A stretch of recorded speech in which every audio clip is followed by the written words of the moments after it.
Chaque fois que tu utilises le mot « usted », tu ignores sûrement qu'il est né d'un très long processus historique qui fusionne des empires, des hiérarchies, des évolutions phonétiques et même une poignée de personnages théâtraux. Dans cette vidéo, nous t'expliquons l'origine et l'évolution qu'a connue ce mot à travers les siècles, et qui est devenu le pronom de courtoisie par excellence.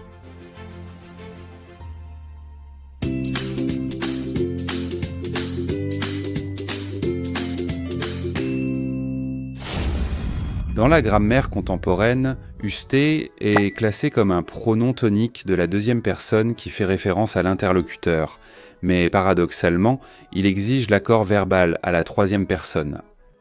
On dit usté sab et non usté sabei ou usté sabes. Comme l'indique la Real Academia Española, cette apparente anomalie est la trace vivante de la propre généalogie de ce mot. Pour comprendre son usage actuel, nous devons encore remonter de quelques siècles dans la histoire.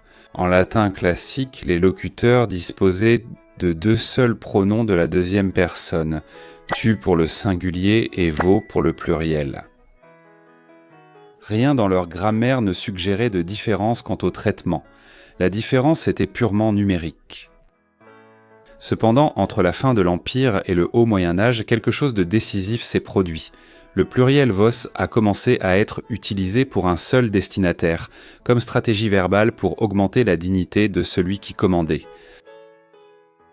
Des recherches sur la distinction dite TV situent le début de cette extension honorifique entre les 80e et 6e siècles après Jésus-Christ. Depuis lors, dans presque toutes les langues romanes, deux niveaux de traitement interpersonnel ont coexisté. Un pronom de familiarité T et un pronom de respect F. La société castillane du Moyen-Âge a adopté la logique latine. Vous a été réservé pour s'adresser vers le haut dans une hiérarchie sociale supérieure, tandis que tu est resté pour s'adresser vers le bas dans des environnements de plus grande confiance et d'humilité. Le chant de Miocide illustre bien cette différenciation sociale. Des vassaux qui suppliaient en disant « vous » et des seigneurs qui répondaient « tu ». Mais le succès de « vous » a eu un effet secondaire, si pas. Tout le monde, même ceux de statut inférieur, pouvait dire « vous » aux personnes de statut plus élevé.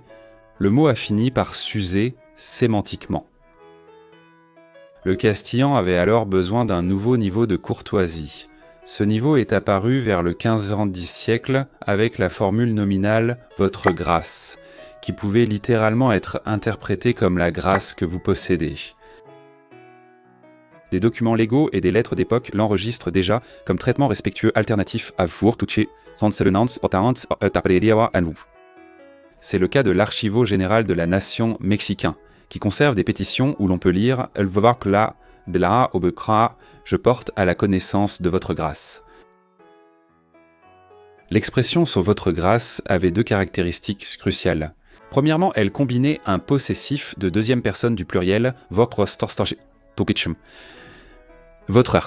et un substantif abstrait grâce, très grâce, qui signifie faveur ou bienveillance pour désigner le destinataire. Deuxièmement, elle s'accordait avec des verbes à la troisième personne. Votre grâce commande. Cette discordance a semé la graine de l'étrange syntaxe que vous allez hériter. Au cours des XVIe et XVIIe siècles, la prononciation dialectale a accéléré l'usure de votre grâce. Les copistes et les dramaturges ont noté des dizaines de formes abrégées, allant de Vussa Merced à Boisted, Busted ou Busté. Le traducteur et journaliste espagnol José Plar Carceles a tracé en 1923 la chaîne Vuestra Merced, Vuessa Merced, Vuessanset, Vuessasted, Boisted, Busted et Usted. Cette réduction ne tarda pas à arriver dans la presse. L'érudit Plar Carceles et des études plus récentes de Garcia Godoy situent la première impression officielle de usté en 1620. Dans l'entremèse, l'examinateur Misé Palomo d'Antonio Hurtado de Mendoza. Le fait que la découverte provienne d'un texte satirique n'est pas un hasard. Le théâtre baroque tentait de plagier la langue vivante des domestiques, des servantes et des gens curieux du peuple. Précisément, ces personnages furent dans les porteurs du pronom naissant, lui donnant une touche de vulgarité à ses débuts. Avec le temps, la forme s'est imposée dans la société et a quitté la scène pour l'écriture administrative. Avant de continuer, n'oublie pas de t'abonner à cette chaîne et d'activer la cloche pour être informé lorsqu'une nouvelle vidéo sera publiée. En vous stabilisant, la grammaire a intégré votre particularité. Il s'adresse à l'interlocuteur à la deuxième personne mais utilise les verbes et possessifs à la troisième personne, comme le montrent les exemples. Vous êtes arrivé, vous êtes sorti de chez vous, etc.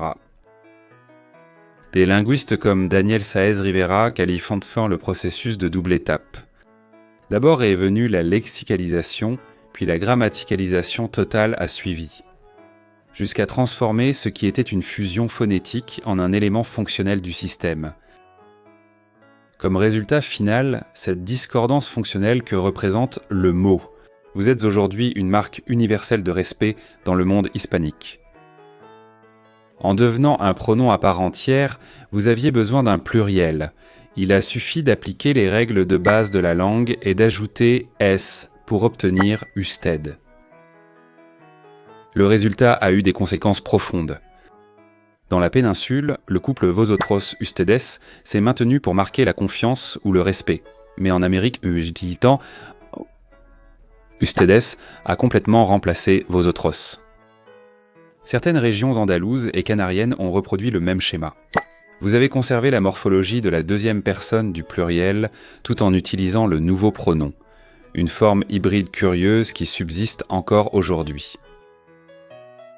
Le psychologue Roger Brown et Albert Gilman ont proposé en 1960 que le choix entre les formes de traitement dépend de deux axes, le pouvoir et la solidarité.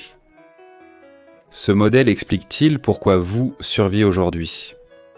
Il reste le marqueur de distance lorsqu'il y a une asymétrie sociale, comme dans les relations client-serveur ou étudiant-professeur, ou lorsque la relation exige une courtoisie stratégique. Mais la vague d'égalitarisme que promeuvent les médias numériques actuels érode de plus en plus les usages révérentiels pour lesquels il a été conçu, le « vous ». Des études sur les réseaux sociaux montrent un déclin de l'utilisation du « vous » dans les contextes informels. La mosaïque contemporaine de l'usage du « vous » est complexe. Dans des villes comme Bogota, en Colombie, on utilise « tu » ou « que vous » selon l'âge et la proximité sociale. Et même, il existe des régions dans ce même pays où le pronom « vous » est utilisé presque exclusivement. Autant dans les relations formelles qu'informelles, il est donc courant que ce traitement soit utilisé entre membres de la famille, époux et amis. Dans la Sierra andine équatorienne, on combine vos avec usted, comme dans la phrase « Vont vos servez-vous, s'il vous plaît ». En Amérique centrale, le usted intime coexiste avec un vos employé par les jeunes. La variation confirme que le pronom, loin de se fossiliser, adapte ses nuances d'évitant de respect, de neutralité ou de confiance à chaque communauté. Pour résumer l'ensemble du processus, passer en revue la biographie de Usted revient à observer comment une langue peut inventer des solutions pour répondre à des besoins sociaux changeants. Depuis le pluriel majestueux romain, la stratification féodale, la bureaucratie impériale, les conversations de rue du siècle d'or et la standardisation des Lumières jusqu'aux réseaux sociaux égalitaires d'aujourd'hui. Chaque étape a laissé un sédiment phonétique ou syntaxique qui s'est finalement concentré dans un mot de 2 syllabes. C'est pourquoi lorsque nous prononçons « usté », nous convoquons sans le savoir un empereur romain, un notaire de Tolède, un comédien de cour et un maître d'école. Et toi ? Quelle forme de la deuxième personne du singulier utilises-tu le plus avec tes amis ou ta famille ? Penses-tu que l'utilisation de « vous » est destinée à disparaître avec la prolifération des contenus sur les réseaux sociaux ? Laisse-nous ton avis dans la section des commentaires. Et c'est tout pour aujourd'hui. Si tu as aimé cette vidéo, n'oublie pas de mettre un like et de t'abonner à cette chaîne. Je t'invite aussi à activer la cloche pour être informé lorsqu'une nouvelle vidéo sortira. À bientôt!